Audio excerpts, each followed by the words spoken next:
Here we go then, guys. The official table predictions videos are starting to drop, and today we start with the gateway to the Football League. It's the National League 25-26 table prediction from myself. Tomorrow, myself and Sophie are predicting League 2. The day after, we're doing League 1. Next week, we've got the Championship and Premier League videos starting to drop. I, for one, cannot wait to do these videos. They are challenging, but they're quite fun as well. I mean, last season in my National League predictions video, I did get Barnet to win the league. I think I had Oldham second. They did win the playoffs, to be fair. And then I think I had Southend third. They were in the playoffs as well. So my predictions last year were quite good, but there's always going to be one or two that trip me up. Guys, before we get into this prediction, be sure to share yours down in the comments. Get involved. You might disagree with my predictions. That is fair enough, but let me know your predictions instead in the comments, and let's keep this conversation friendly. Make sure to drop a like and subscribe. Honestly, I love the National League. I do, and it's the playoff final of the National League is always the best playoff final at the end of every season because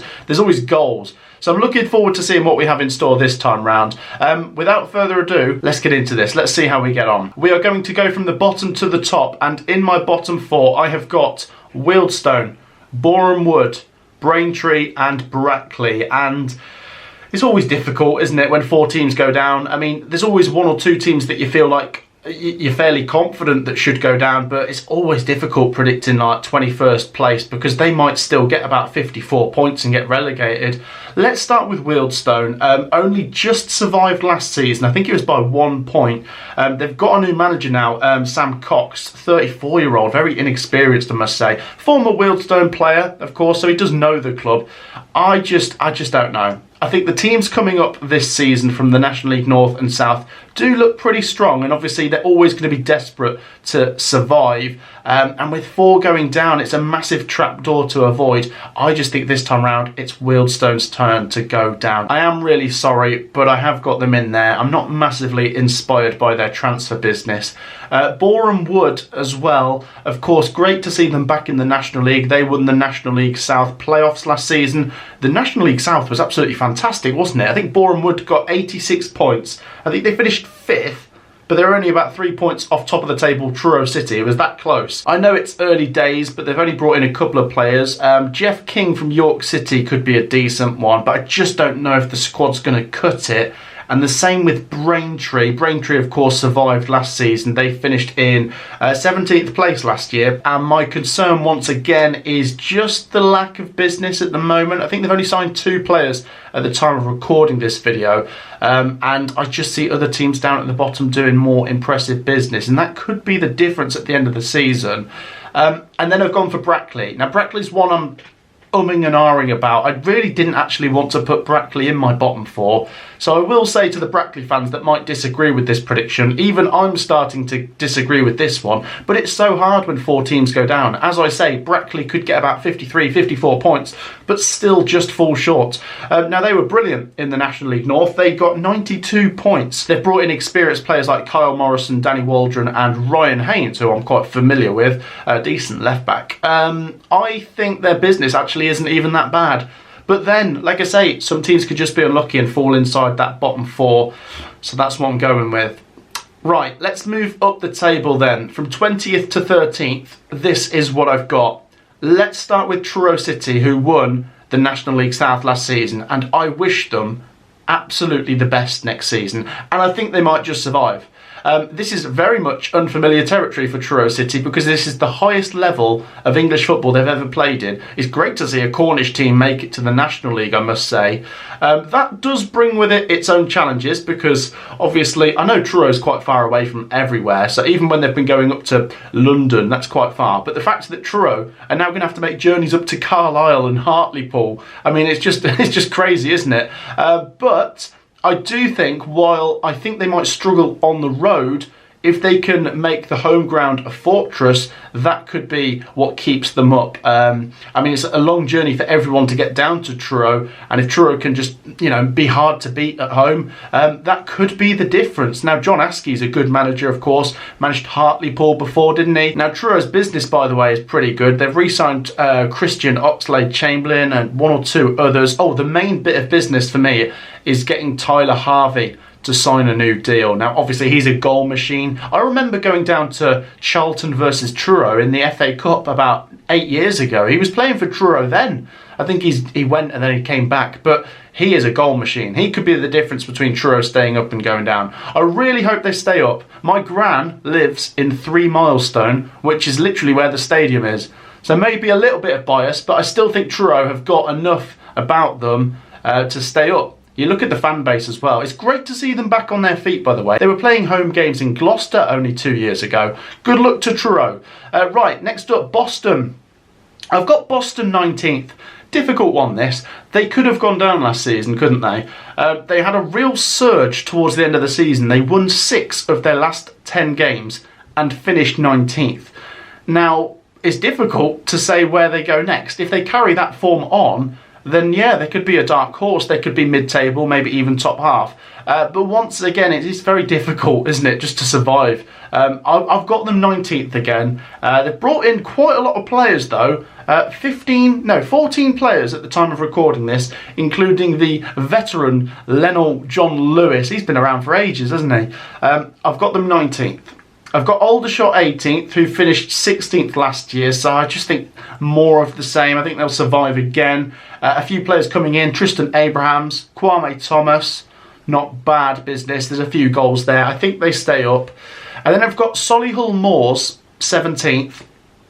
I don't know. I think my concern for Solihull, and Solihull is my local National League team, always want them to do well. My uncle Mark supported them. He passed away a couple of years ago, and he would have loved to have seen them get to the Football League. Now, they've had their opportunities. They got to the playoff final over a year ago. I just worry that Solihull Moors have lost all of that lovely momentum that they had under Tim Flowers, Andy Wing. They were a force to be reckoned with at this level. They were only going in one direction, and it felt as if it was a matter of time before they got promoted. But last season wasn't good, and I just worry that things are starting to trend the other way now. Now, last season they did finish in the bottom half. Matty Taylor came in. He only won 4 out of 19 games. I think he lost 10 of them as well. Dan Creaney, not a bad player to bring in, I will say. And there's still an opportunity for them to bring in more decent players, but I feel like they've got to try and start next season well. Otherwise, negativity could set in. I hope not. I don't want to be all doom and gloom. Good luck, Solihull. I've got Yeovil 16th.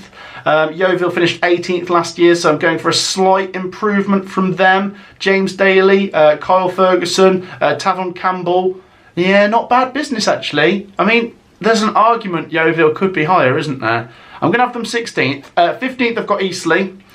Eastleigh finished 13th last year, so I'm going similar again. Their form towards the end of the season was a cause for concern. I think they only won 1 of their last 10 games. They have brought in the experienced Jordan Cousins. That's a good signing, actually. That's a really good signing. But I've got them mid-table again. Now, in 14th, I've gone for Altrincham. They were in the top half last season. I was thinking of putting them there again, but they've lost a couple of key players. The main one being, of course, Regan Linney, of course, with his, was it 23 goals last year? That's a massive loss, isn't it?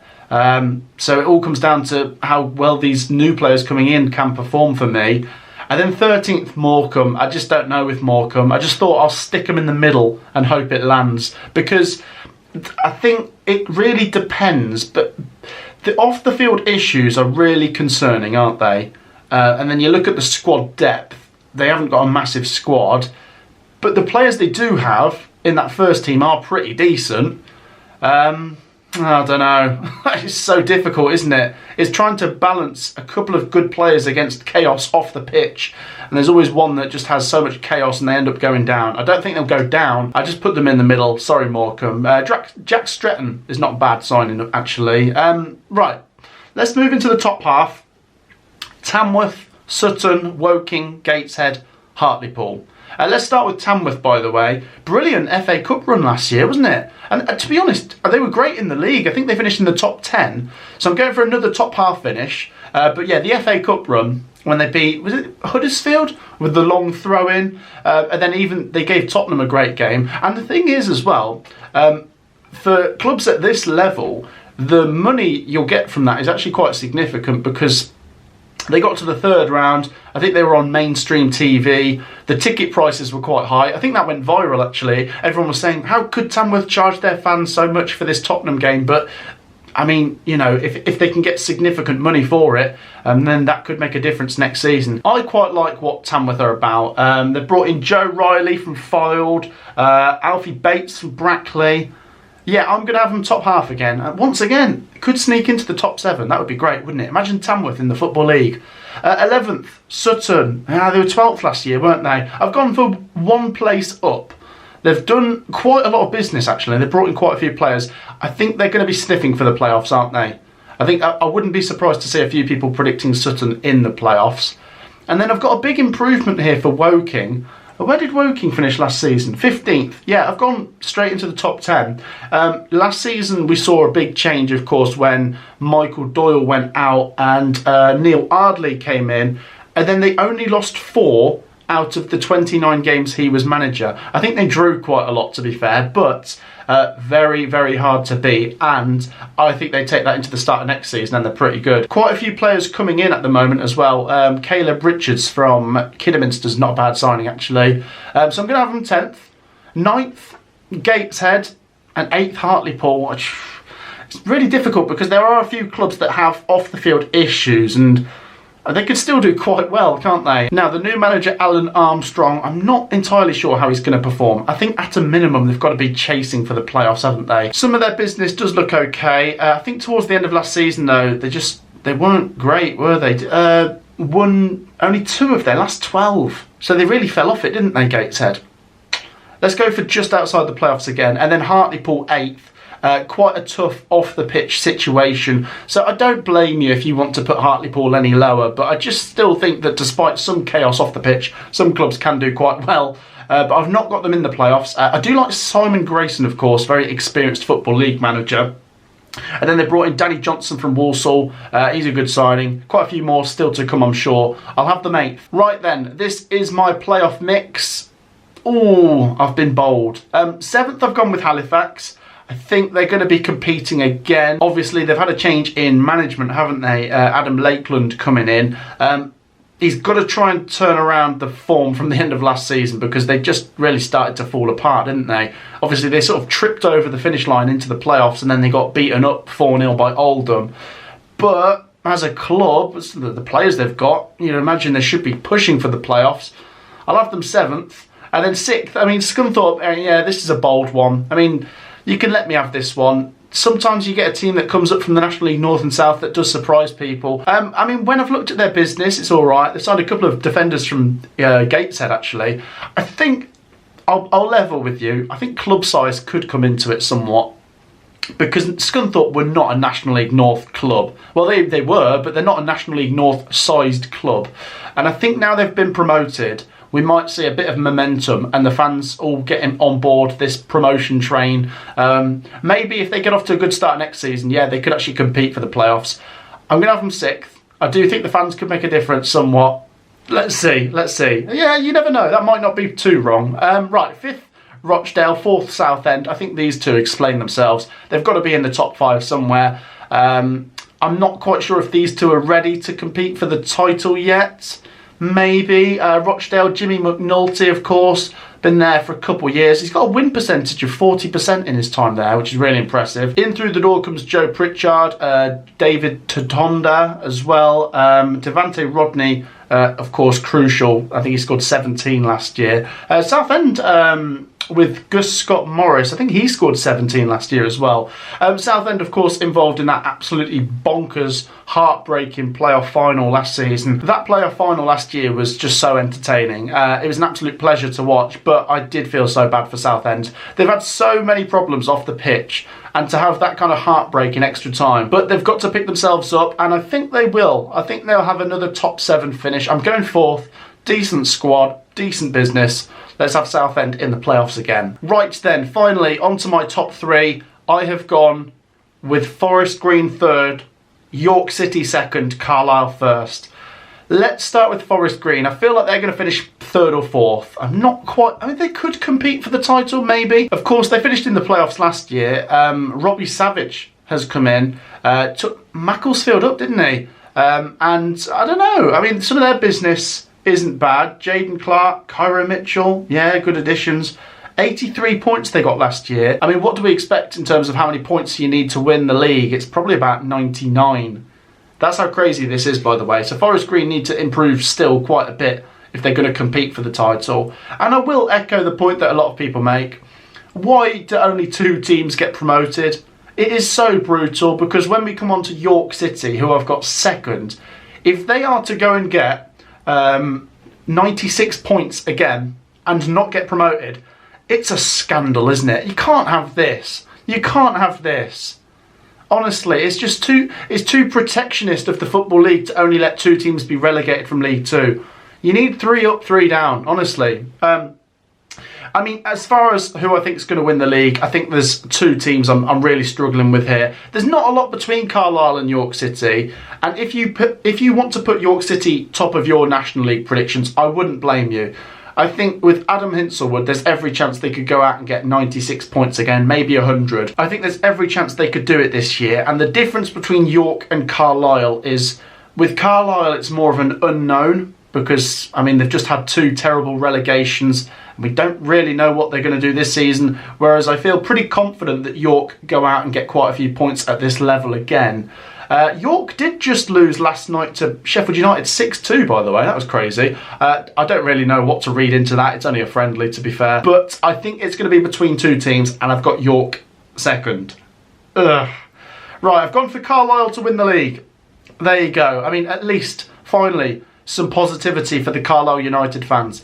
I think I'm really happy that Mark Hughes is stuck with them, because it shows he's not afraid to get his hands dirty. Now, he jumped in there last season after a terrible run under Mike Williamson. I mean, he was so unpopular. I mean, Carlisle United have really suffered over the last couple of years.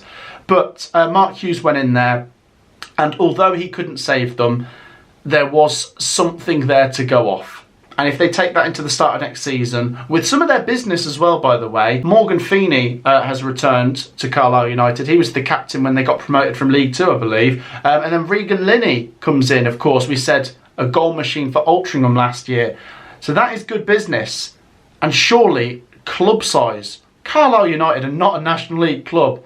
Once again, they are, but they're a massive club. But then, I mean, I suppose it's disrespectful to the other clubs, because York City are a big club.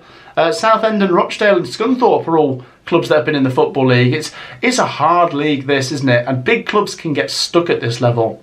But anyway, that is what I'm going with. I think Mark Hughes will take Carlisle up. And if this happens, I really hope that York City win the playoffs. Because it'd just be brutal to finish second 2 years running and not go up. Right, there you go. That is my National League predictions. Do bear in mind I've done it on the 16th of July, which is quite early. Share your thoughts down below, guys. Please be friendly. Let me know your predictions. We can have a discussion in the comments. Make sure to drop a like on this video. Make sure to subscribe. Thank you so much for your brilliant support. I will see you guys in the next video tomorrow. League 2 predictions with Sophie. Take care. Peace out.